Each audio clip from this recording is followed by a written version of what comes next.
that in your early years as a kid, you learn to play and you learn to have fun. And that's an opportunity to, I guess, connect with others, but also to connect with yourself.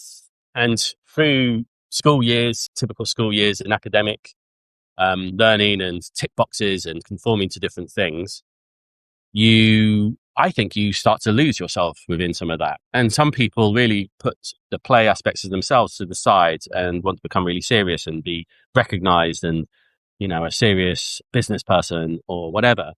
And often, even in a creative industry like design, or even music to some extent, the creativity can dissipate and become lost along the journey because you're always sort of conforming to someone else's expectations. And so a lot of people push really hard through their careers to get to a point where they are investing a lot of time and energy into their work, and their work becomes their identity, even though their true identities and selves are getting lost within that. And as happens in midlife and maybe earlier, maybe later, as people in your life start to disappear, die, you start questioning what was it all for?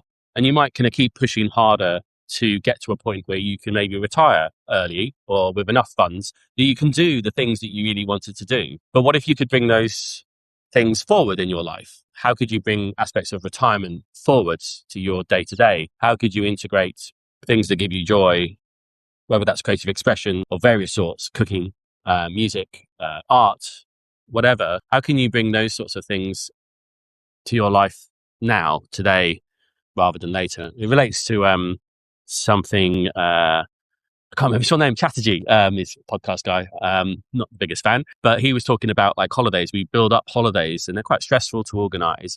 And we build up these holidays, these annual holidays that we might have as the thing where we can just finally rest. And it takes a while to decompress and then rest, and then you're going to go back to work and then pick up all the pieces.